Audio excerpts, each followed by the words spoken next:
Hello and welcome to the next episode of the podcast on negotiation, and this time with Professor Martin Schweinsberg. Martin, great Yeah, to have you with us. thanks, Remy. Thanks for having me. Excited to be here today. Martin is a negotiation professor who teaches in Berlin at ESMT, who's a passionate negotiator, a great scholar, and today we'll be talking about his research on impasses and first offers. Martin, I'm very Great. excited to find out more about it. We share interests in not only in general interest in the domain of negotiation, but also specific interests on especially on first offers. So I'm Mm. super excited. And let us, Martin, why don't you tell us a few words about how your adventure with negotiation started? Did you decide, of all the things in the world, why did you decide to focus on negotiation in your research? Yeah, great question. I think I got really interested in negotiations because it seemed to be a particularly good way to study human behavior. And I guess all our relationships are characterized by this tension between cooperation and competition. And negotiation seems to be a particularly good way to study this systematically and cleanly. And that's one reason why I got interested in it. I think the other reason is it seems so practically relevant and helpful for all of us to learn to negotiate a bit better. For some of us, it means to be more assertive, maybe, and to claim more things for ourselves. And for others, maybe it means to tone down that natural tendency a bit. So I feel like we can all learn a little bit on how to negotiate better, and that I think translates to better relationships. The topic, it makes a lot of sense, and I think our students have a natural understanding that it's something that really makes an impact on Mm. for the professional careers, Hmm. but also for their on their relationships, Yeah. right? What was your first encounter with the domain of negotiation, Martin? Do you still remember it? Oh, good question. It's probably in Amsterdam. I was a psychology student in Amsterdam, and there was a professor, Carsten de Dreux, Mm. who I really admired and learned a lot from. And he did some work on negotiations and assigned readings from negotiation studies. And I thought, wow, this is so cool. I mean, you get to study this and observe people actually negotiate and see how seemingly small changes lead to relatively large differences. And you can, I mean, I'm a psychologist by background, and there's certain things that are, of course, more difficult to quantify, or you got to ask yourself, emotions, how sensible is it to quantify them? I do that in my research, but there's questions around that. But with negotiated outcomes such as money or land you acquire or whatever it is, it just seems so clean, and I think I really like that. And then, as you say, Remy, this I sometimes feel like people come to negotiation programs to get better outcomes for their organizations or for themselves. But the real value and the real impact, I think, is in helping them improve all the relationships. I think that's beautiful. And as we talked about this before, like after this conversation, we might go back to our own families and hey, what do? You negotiate, like for for better or for worse. It's an ongoing negotiation. So I think that's why I'm so interested. How about you? Oh, that's a long story. For me, it's a long story. It's actually during my first internship. Uh-huh. I was invited to participate in an M&A setup, and Oh. I was so intimidated. I had absolutely no Uh-huh. idea what to say, and I had all throughout this meeting, with very senior investment bankers and our Mm. executives, and I had all the time I had this feeling that if I say something, anything, right, it will Yeah. ruin the entire process, and we'll end up paying so much more just because I said the wrong thing at the wrong time. And that Right. was yes, and that was to me this was a life-changing experience because when I came back, Wow. I thought to myself, wait a minute, this is not going to happen again. Yes, this is something that you will study this Hmm. topic, you will look into it, and I also in that situation I sensed that that changes, yeah, Uh-huh. almost seismic changes happen in negotiation, depending on what we say and how we say it and when we say it. Right. So it has an impact. It has this impact on the economics, yes, through substantive outcome of our agreements, but also on the Yeah. relationships, yes, as you confirmed, yes. So yeah, that was it's been a remarkable journey, and I'm very happy. I'm very happy and lucky to have met such great individuals like yourselves who are equally or even sometimes more passionate about the topic, and it's always great to connect on that level.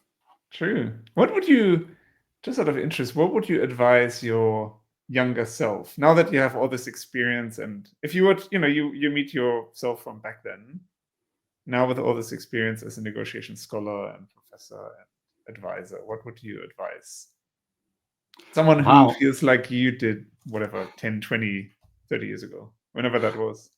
Yeah, that's wow. That was almost 25 years ago. Yes, Martin. One immediately noticed that you studied psychology. Yeah.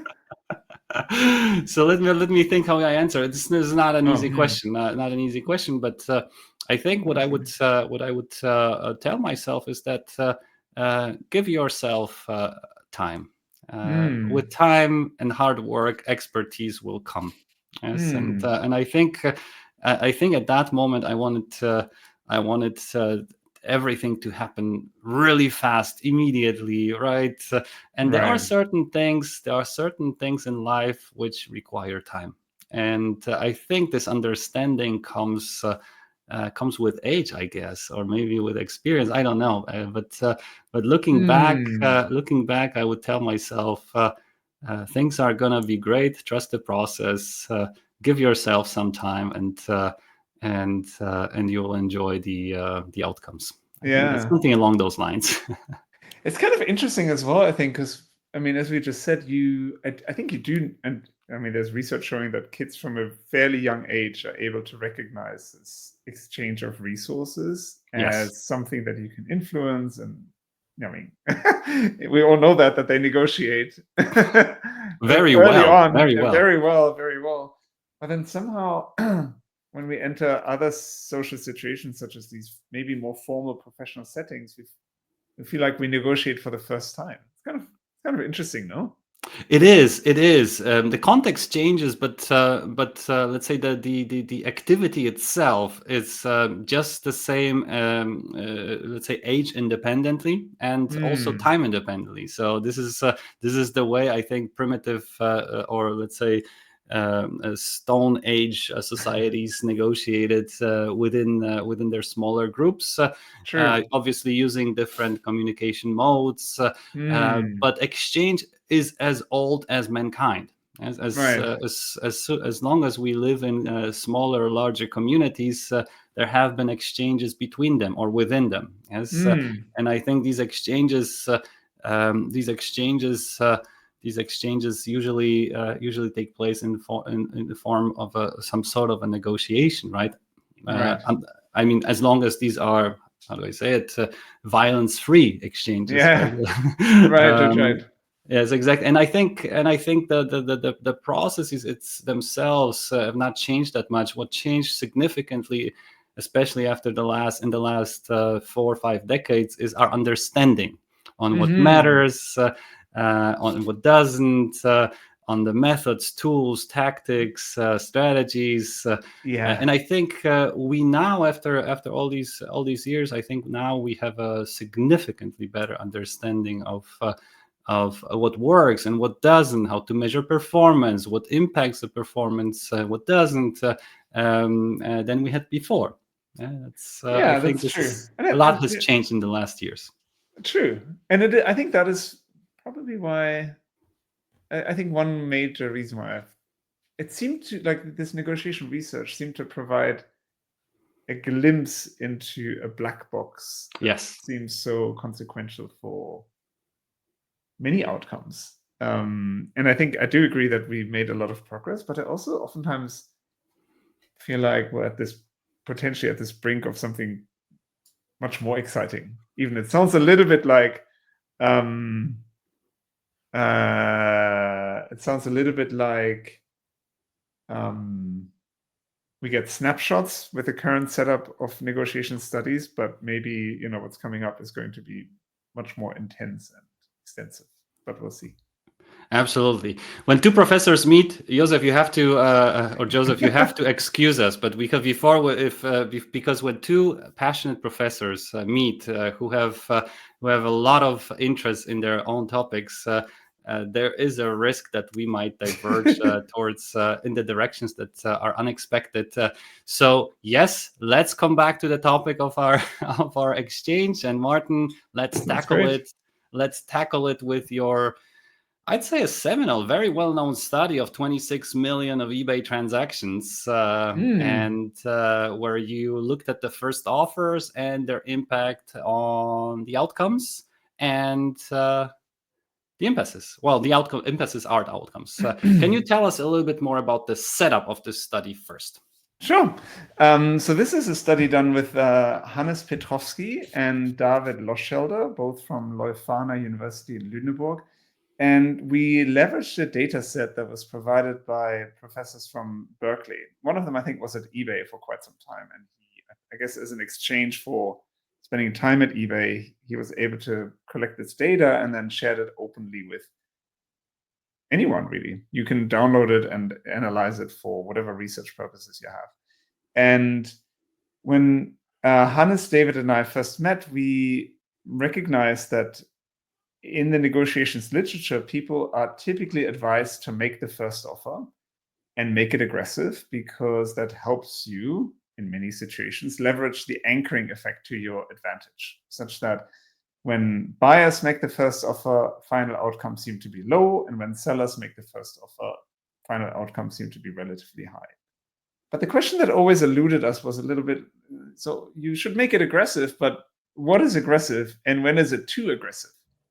And I've been fascinated. I've been thinking about that question for probably 10, 15 years, but to study that well seemed to require too many resources. And then along came this data set, and we thought, I have an interest in negotiation impasses. So when do negotiations not come to an agreement?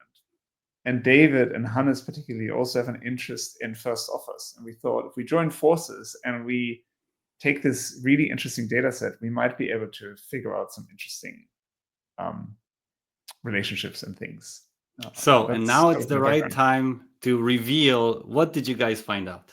Yeah, so we found, this is going to sound a little technical, but we found a linear effect of first offer aggressiveness on final prices, which means essentially the more aggressive the first offer is, as a buyer, let's say you're a buyer and you make a first offer, the lower the final price is. But then the flip side of that, of course, is there's a higher risk of an impasse.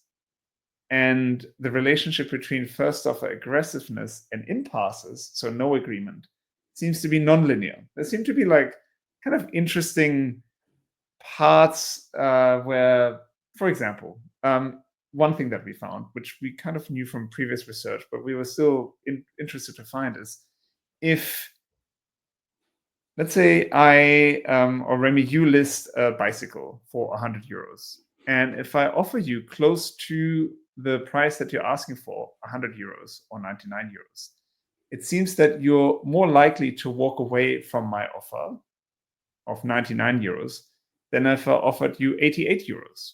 You might say, why is that? I mean, you offer me more money. Why would I walk away from 99 euros more than from 88 euros? And it seems that many things are kind of difficult to price. There are some things that are easy to price. So my iPhone here, I can look it up and everyone, whatever, this is the old model, I think. But you can get a pretty accurate estimate of what this should cost. So that's easy. But there are many other things that are difficult to price. And so if you put something online and then the first person offers you almost the full price, it makes people think, maybe my price was too low. I should, if I put something up and immediately someone comes and offers me the full price, I go, hey, I should probably not give them this, walk away from this negotiation and relist it at a higher price. So there were some interesting, I guess, findings like this that surprised us and are particularly interesting because it's 26 million real-world negotiations that we were able to analyze thanks to the data set that was provided, and that's really powerful, I think. Because in the negotiations, in much of, at least much of my research and much of the other research that I'm sort of familiar with is it's experimental, which is great, but it oftentimes uses classroom studies or lab participants who are incentivized, so it's ecologically valid, I think. But to really see this in the real world with so many negotiations and people care about the outcomes was exciting for us to observe. That's absolutely fascinating because I think we, on the one hand, you confirmed something that has been known for a while already with a linear effect. Yes, so linear effect, the higher the better. Yes, of the correlation, famous correlation coefficient between first offer and final outcomes. Right. And I think there are lots of our many of our colleagues have done very similar experiments that have confirmed this correlation. Yes, but what I found even more interesting is the nonlinearity of the effect of first offers on the impasses. Yes, right. So there goes rationality, right? We would normally think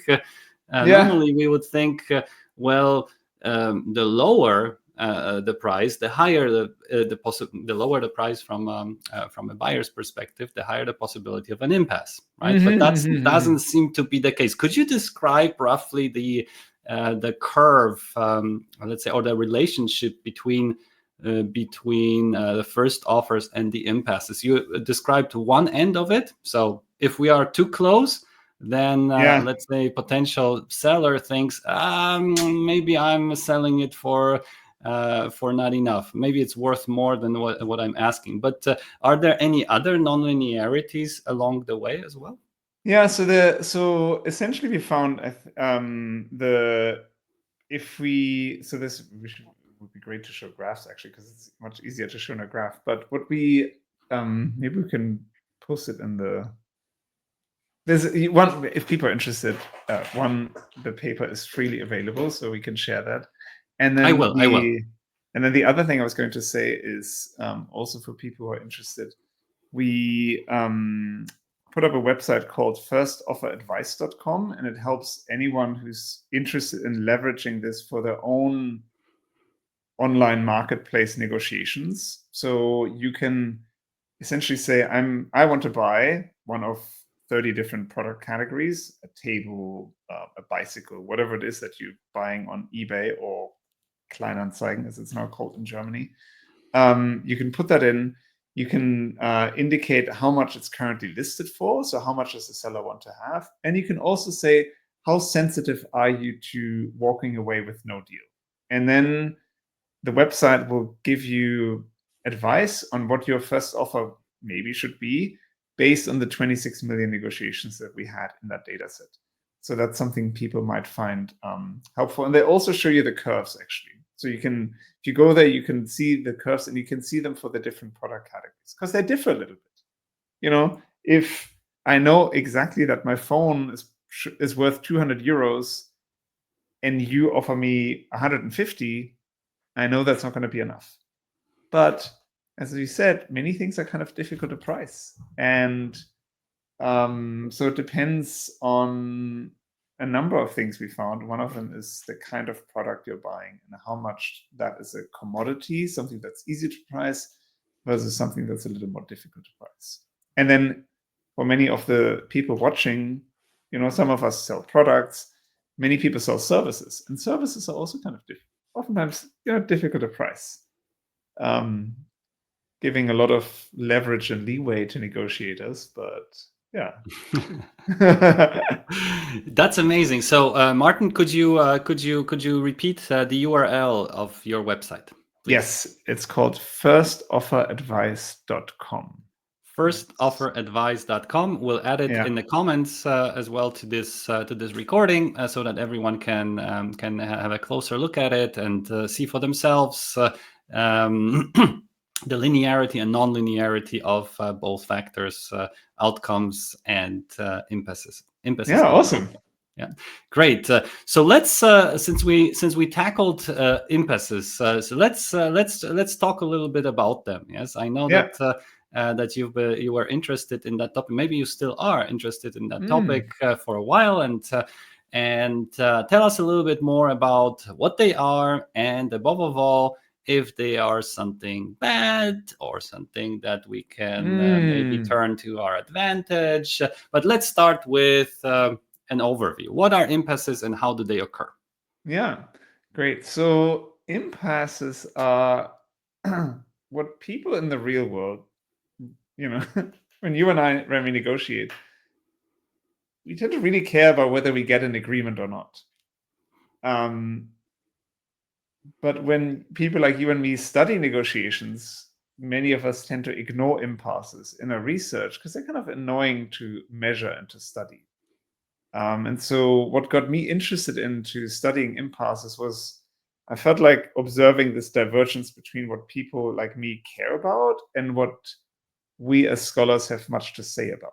And in much of our research, also in my own research, it's easy to assume that that an agreement has been reached, and now we think about how can we make that agreement better, financially or maybe socially or subjectively.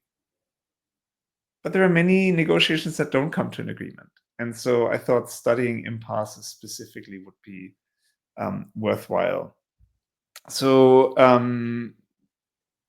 impasses are those kinds of situations in which the negotiation partners discontinue the interaction and the negotiation, either because they prefer no agreement at some point, or so they just say, I don't want to come to an agreement with you.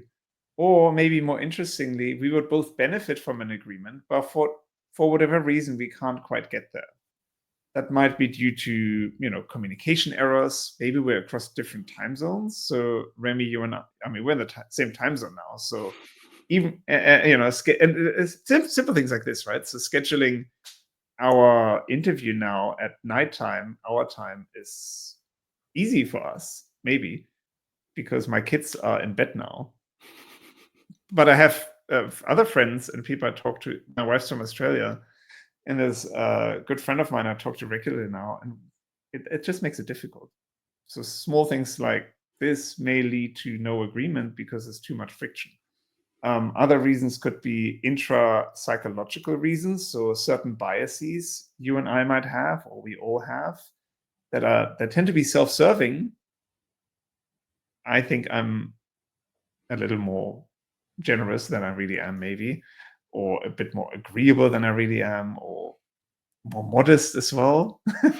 and so might you, like in all likelihood, or interpersonal reasons. So something in our communication that maybe I didn't mean to be or appear mean, but what I said may have triggered you or may have made you angry for whatever reason. Or maybe you were angry not because of what I said, but because of what just happened with your kids. But I interpret your anger as being directed at me. So impasse causes fall into these three kinds of buckets. Some are structural, time zone differences, communication challenges. The bargaining zone, so the zone in which we can actually come to an agreement, might be really small for us. So it's very difficult for us to come to an agreement. Intrapersonal, something within us, biases maybe, or certain tendencies in which we see the world. And third, interpersonal causes for impasses. And we don't, in case right now, we don't have a good sense of which of these three causes is more prevalent and under which circumstances. That's one of the things to do more research on, I would say. Research questions, yes. Yeah. But we already know, just by thanks to your kind categorization of impasses, what we know that some of them are strictly irrational. So impasse is not only structural, which means my reservation point is higher or lower than the reservation point of my negotiation partner, which means there is no zone of possible agreement, which means no agreement, right? But in some cases, we don't reach a deal, not because it's not possible, but because of other factors which economics, game theory cannot even capture. Right. Yeah, that's true. And is that, I mean, you asked before, are impasses a bad thing? I don't think impasses are a bad thing. I think they're typically portrayed as some sort of negotiation failure of both parties to have reached an agreement. But, we can all probably remember negotiations or interactions that, looking back, it is a very, we might be glad that we didn't come to an agreement. Or if we change the situation a little bit, many of us, if this is coming back to construal level theory, I guess, for example, if Remy, if you were to ask me now whether in 6 months from now, would I be happy to travel somewhere and give a talk, to do some sort of engagement that requires travel and organization and logistics? If it's 6 months from now, I'm likely to say, yeah, that's great, wonderful, yeah, sure, why not? That sounds like fun. And then when the day comes, I regret that I didn't say no. That's many of us wish we would say no more often, which in a negotiation context would be the equivalent of an impasse. But in this situation, we're kind of struggling to say no, and instead we say yes, and a yes that we might later come to regret. And so I don't think impasses are necessarily bad. And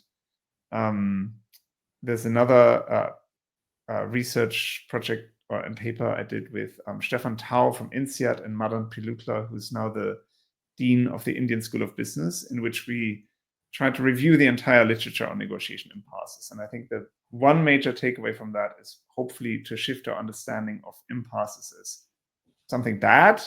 People failed in the negotiation to, no, maybe, someone was able to stand up for themselves and actually say no. Or as you described, the more irrational side, it's also possible. Well, irrational is a loaded term, but it would have been good for both of us to come to an agreement, but for some reason we didn't. And that's where it gets really interesting. And Joshua Weiss, who is based in Boston, we had recently we had a chat about his new book, which is called "Getting Back to the Table," in which he addresses exactly those situations, where negotiators experience a deadlock or an impasse and cannot move any further or have a feeling that they failed. And the book is all about, it doesn't say it explicitly in the title because the publishers advised to remove failure from the title. Who wants to read about failure, right? So the book is called Getting Back to the Table. And it's about how to turn those difficult situations into a new momentum. It's either for ourselves in terms of lessons learned. Yes, what went wrong? What would I do differently in my next negotiation?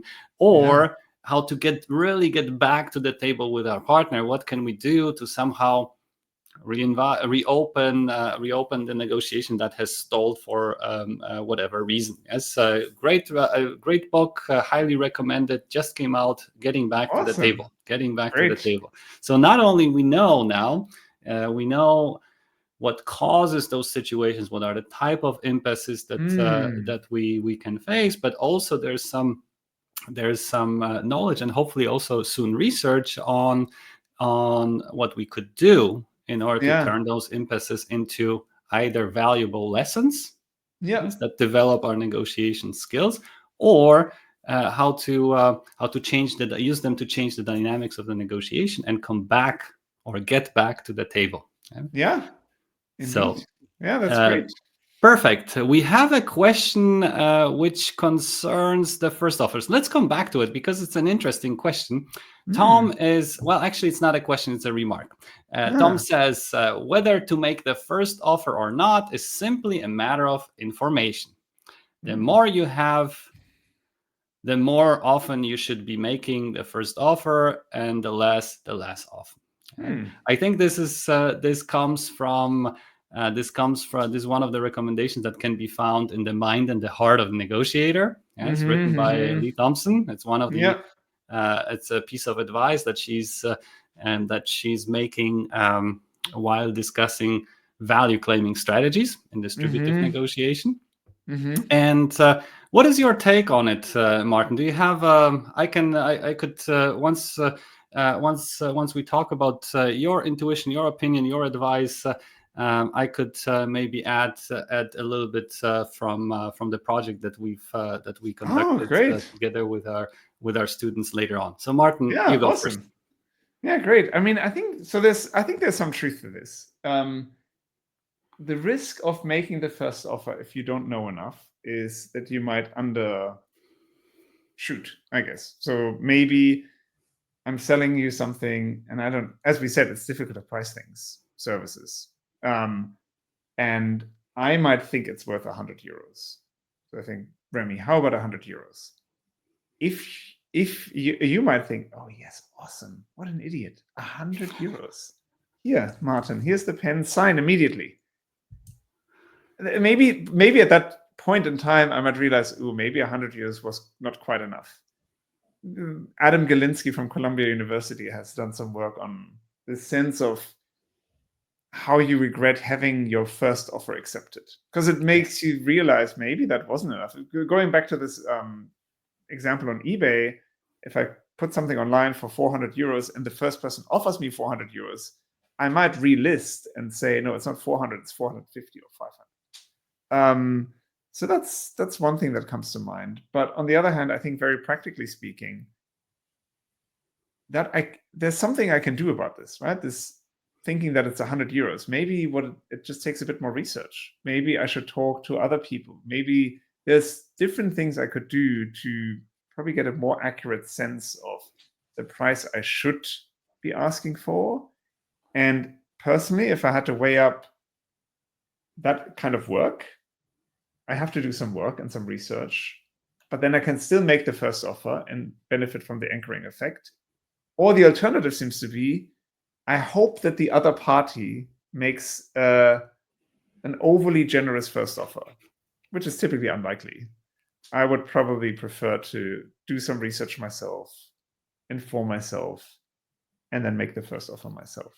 But how about you? What's your take on this, Remy? Yes, we had thank you, Martin. We had a long discussion with a doctoral student with Wolfram Lipp, whom I greet warmly, about different negotiation openings, and we came up with 3.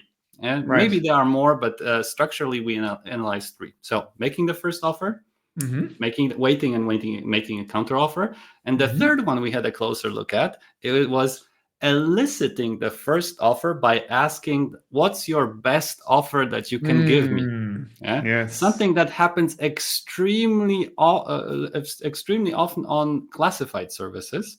Right. Yes, when we list objects on OLX, on Kleinanzeigen Germany, or Le Bon Coin in France, right? Typically what happens, we get a ton of messages which then are asking, what's your final price, or final price with a question mark, different languages, right? And we thought about, well, why do potential buyers do that? Does it have an impact on what they actually get? So we set up together with Wolfram and Peter, I must admit, I've almost forgot Peter Kesting. We set up an experiment in which we tested the impact of that question. Yes, awesome. And we found out that there is a rhyme and reason why so many people are asking it, because it does have an impact on the economic outcomes of the negotiation. And it's statistically significantly better than waiting and making a counteroffer. Great. So we know that asking the question is better than just waiting and making the counteroffer. Yes, leads to a better price from the perspective of the one who's asking. Typically, it's the buyer. And we didn't get statistical significance on the comparison between asking the question and making the first offer. But the results look promising, and there might be a potential for a follow-up project. Basically, in our setup, the differences between the list price first offer was too small, and our hypothesis is that that's the reason why we didn't get statistical significance on the difference between between the outcomes of these two Yeah. treatments. But for you guys, we don't want to explain what I'm referring to while saying statistical significance. Basically, if a result is not statistically significant, it means this difference doesn't exist. Although when we look at the number, we might see different numbers. Yes, this could have been just by chance. Yes. So yes, there is an alternative that we have, Tom, and the alternative is if we feel that we don't have enough information. Yes, so we're not exactly sure as how to price the object. Instead of waiting for our counterpart to make the first offer and them benefit, or him or her benefit from the anchoring effect, we can influence their negotiation behavior by simply eliciting that first offer with an adjective of best. Yeah, so what is the best offer that you can or you could offer us? Yeah, that was probably the most fun study I've ever conducted in my career so far. We laughed so much while doing it, looking at the transcripts, and this question is actually, when we think about it, this question puts us between the rock and the hard place, yes? Between ethics and economics. True. So it asks us for, what is the best price? The best price is the reservation point. Yes? And the moment I reveal my reservation point, I have a problem because my surplus drops down to zero. Yeah. Or to look at it from the other perspective, if I want to maximize my gains from this negotiation, I would have to lie to that question. So which is it, ethics or economics? I ask this question every time I teach at a business school. I asked how my students would answer this question. Over 90% of business students say that they would lie, and that's what we saw in the results. Yeah, so I think it's great. I think it's great, one, because it seems that you're able to get this effect on a better price without being overly pushy and aggressive, right? Yes. Although, that said, I think there's a reason, I think, why people do it on classified ads, because you don't see the other person again, probably. Because it does seem slightly inappropriate, right? Let's say you and I were in a professional context and we get to see each other again. It's a little understood that I probably shouldn't ask you, okay, so Remy, what's the cheapest you can do this for? Tell me. It's just a bit odd. But I like how in the context, and many business contexts are also like that, we may not see each other again so much all the time. Asking a simple question like that can have such a nice effect. And I would imagine, this is now my interest again a little bit, that you will observe fewer impasses, or maybe virtually no impasses, after asking that question than after the aggressive first offer strategy, where some offers will just be too aggressive and they will upset the other party and they will walk away. So that's really cool. It reminds me actually of there's another study that Roderick Swab from INSEAD and Michael Scherer from Singapore Management University, Nico Thornley, who's I think in industry now, and myself did, where we this was kind of inspired by this Super Size Me movie. Do you remember that? Yes. Where you go to the McDonald's counter and there was a guy who basically committed to only eating fries and burger, I think, at McDonald's for a year or something. He would only eat McDonald's for a year. And the McDonald's staff at some point were trained to ask, after someone had ordered, do you want to supersize that? Like, it's an upsell, like a very simple upsell technique, I guess. And whenever they asked that, he would then have to say, oh yeah, sure. And then eat, the fries and the big burger. And he's clearly sick of that but he had committed to doing so.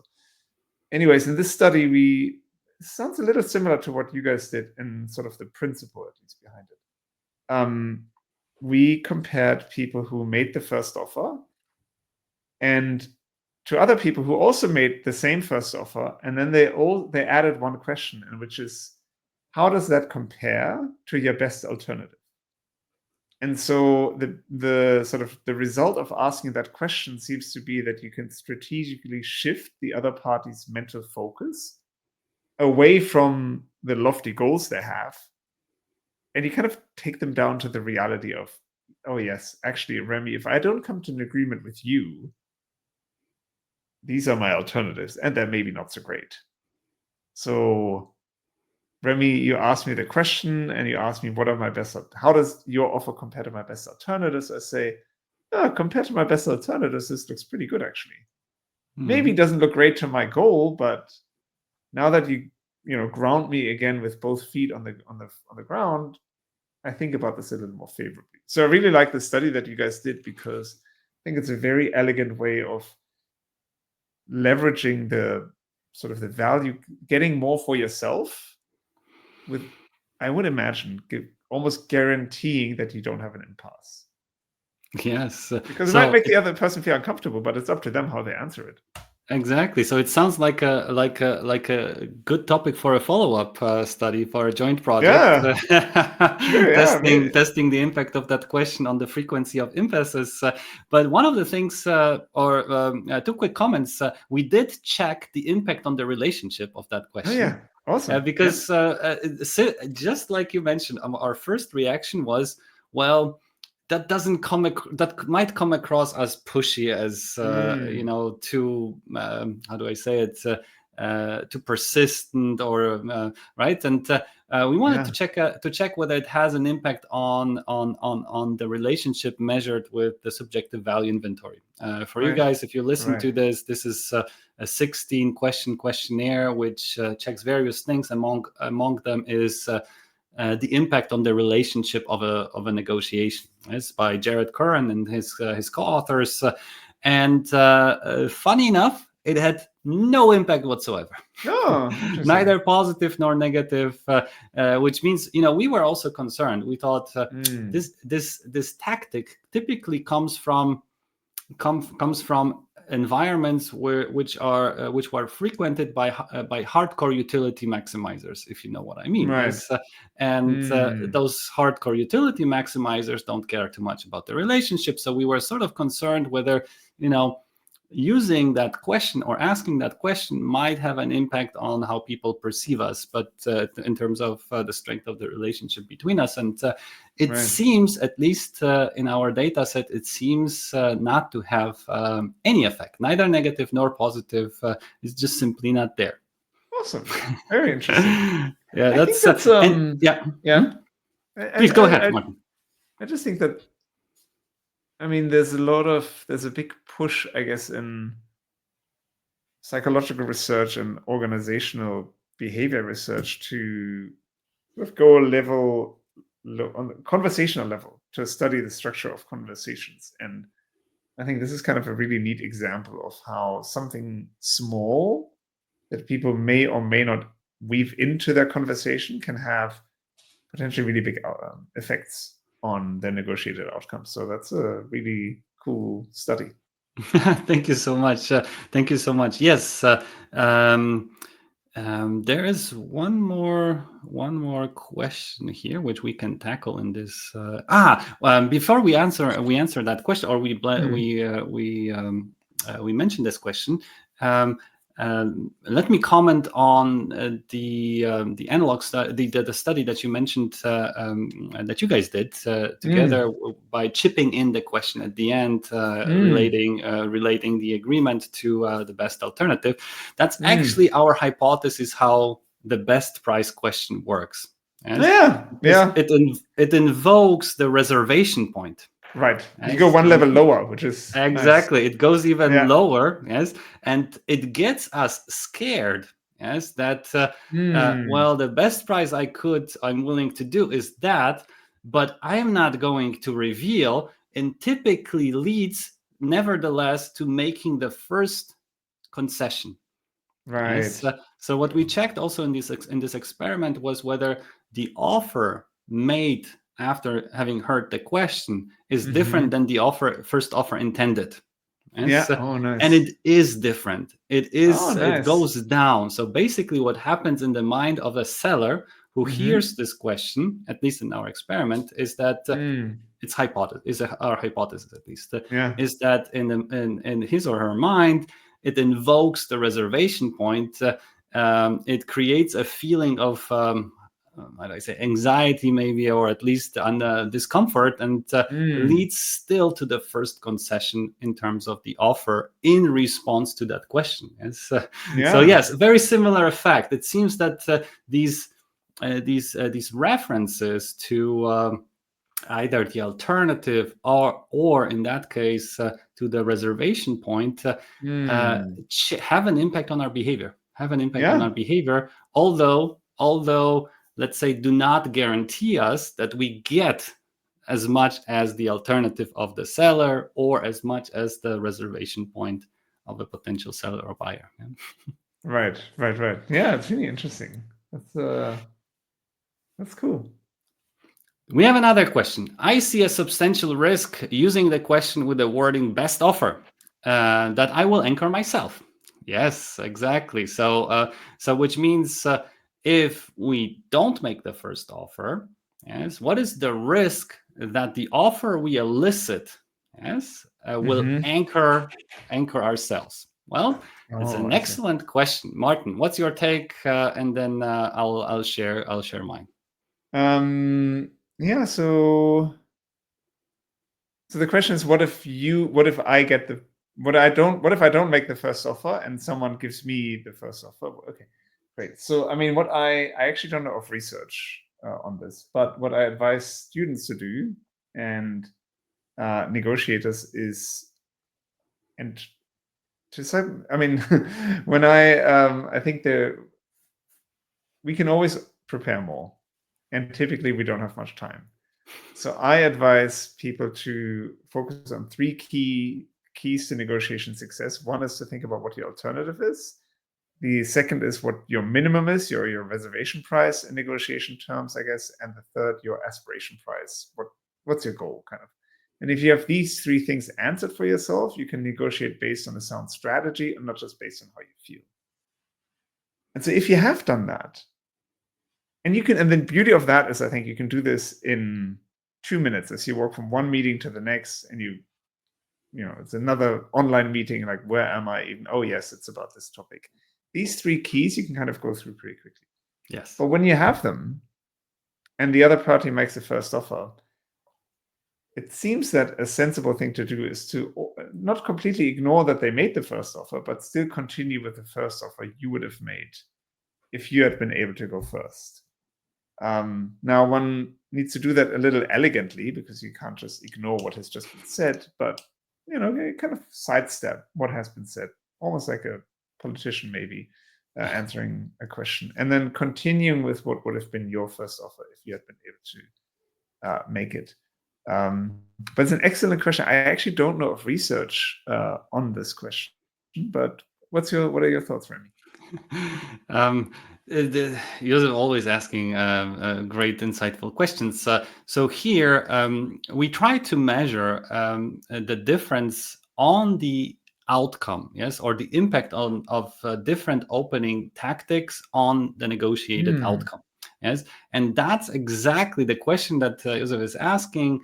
Is that is the difference which has no statistical significance? So basically, by now, until now, the answer has been make the first offer, and there are about we did also a literature review on first offers, and we found almost 200 papers, and basically vast majority of them confirm the anchoring effect, which means the higher the first offer, the higher the final outcome from the seller's perspective, and vice versa for the buyers. Yes.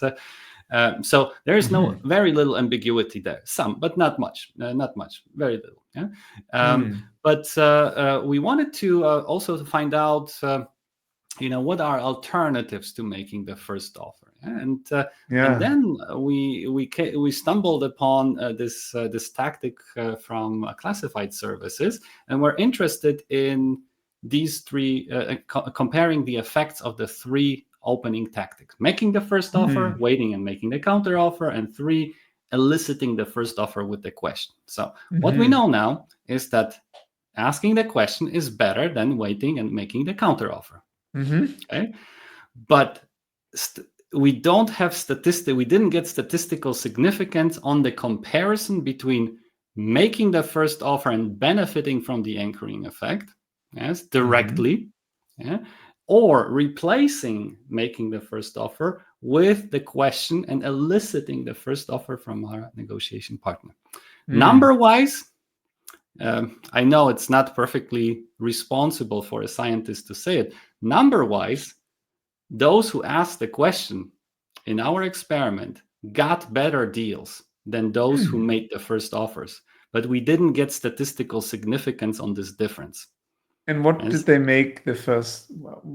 Those who made the first offer, were they told what the first offer was, or did they make that based on their own? No. They could make any first offer they decided to, or they wanted to. Yes. So we didn't get statistical significance, which means there is another idea for a follow-up research project, which would answer Josef's question. Yes. Do I invite anchoring myself by eliciting the first offer, regardless of the best word injected into that question, yes, or shall I simply put that aside and try to anchor myself? Right. The answer at this moment is we don't know. Yes, our scientific answer is we don't know yet. Yes, but it's if we redo this experiment with slightly more difference between the list price and the value of the object, I think we would get statistically significant answer on the question whether it's better to anchor ourselves or elicit the first offer with the adjective best as superlative best from our negotiation partner. Yeah, it's interesting. I wonder whether that's something that I always thought about doing, but I never got around to doing either, was would be to study where you actually sell things on eBay or Kleinanzeigen or whatever. Exactly. You could actually, if you have 100 things to sell, maybe nothing too expensive, or 1,000. That would be really cool. Yeah, that sounds really interesting. See, and we could combine these studies and check the effect of that question on impasses as well. Yeah, true. Yes. Because you would have some of those for sure. And it's also interesting, I think, because on those classified ads, at least this is now my sort of anecdotal evidence, just based on my own personal experience.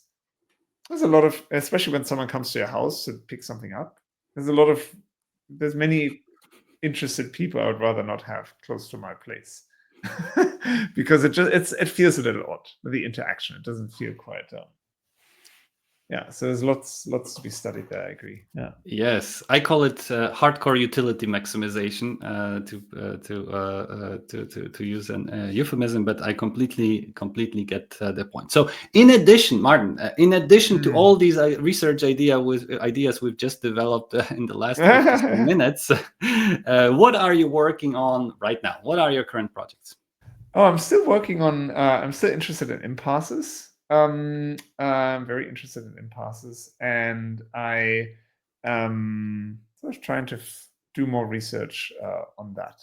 I'm also working on first offer still, but impasses is really what I think continues to be. Not many people seem to like to study it because it is probably a bit annoying and difficult to study. And though I do think that it's important to study them, so that's what I'll continue to do going forward, I think. That sounds great. Yes, the way to success leads through finding out ways how to overcome obstacles, and impasses are rarely permanent. Sometimes they are, but sometimes they can be. And even if they are, we can use them for our self-development.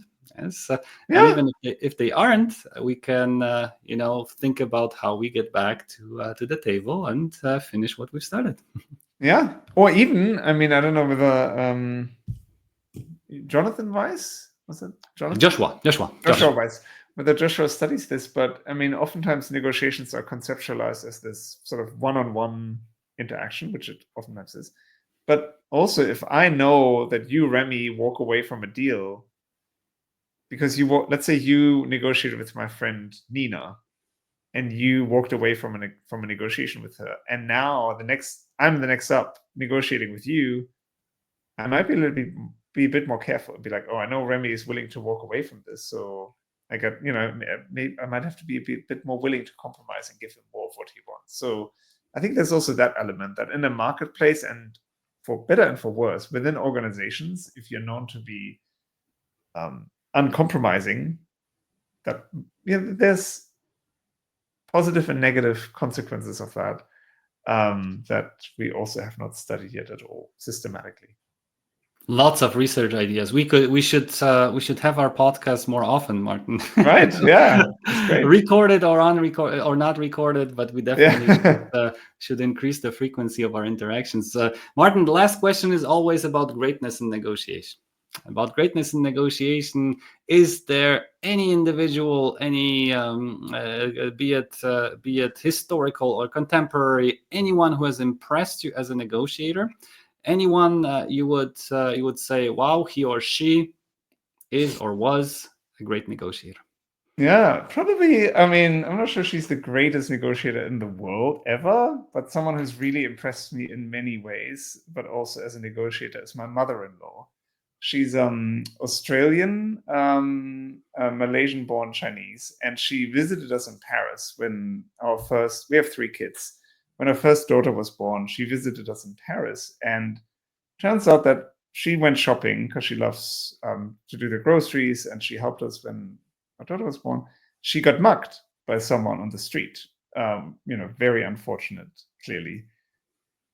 And she realized that someone came up and, like a pickpocket, someone took money from her. She realized what had happened. She turned around in English, because she doesn't speak French, told the guy, "Hey, stop, what did you do? you robbed me," and engaged this person in a conversation. And the end of it was that she got her money back, gave the guy a hug, thanked him, he thanked her, and then she came back home and told us all about what happened. And she is small, petite, non-threatening, but managed to get this mugger to give her money back, get a hug, and he apologized. Wow. And, she is a remarkable person in being able to build relationships sustainably and consistently, not just with muggers, but with all the people around her. So that's probably the first person that comes to mind. That's absolutely amazing. We should invite her for a lecture, for a guest lecture to our negotiation classes. Indeed. But that's absolutely amazing. I had to my jaw dropped. Right? I don't know of any other person who managed to convert a mugger and even get a hug at the end. Not only get the money back, but also a hug. That's absolutely amazing. Please from mugger say hi to hugger. From mugger to hugger. Yes, exactly. Sounds like a bumper sticker. Right. Martin, please say hi to your mother-in-law from us. Thank you so much for sharing your wisdom, experience, and your research on first offers and impasses in negotiation. Thank you for being on the show. Thank you, viewers. Thank you, watchers. Stick around. We'll have a next episode very soon. Thank you so much. All the best. Perfect. Thank you, Remy. Thanks for having me. Bye, guys. Bye-bye.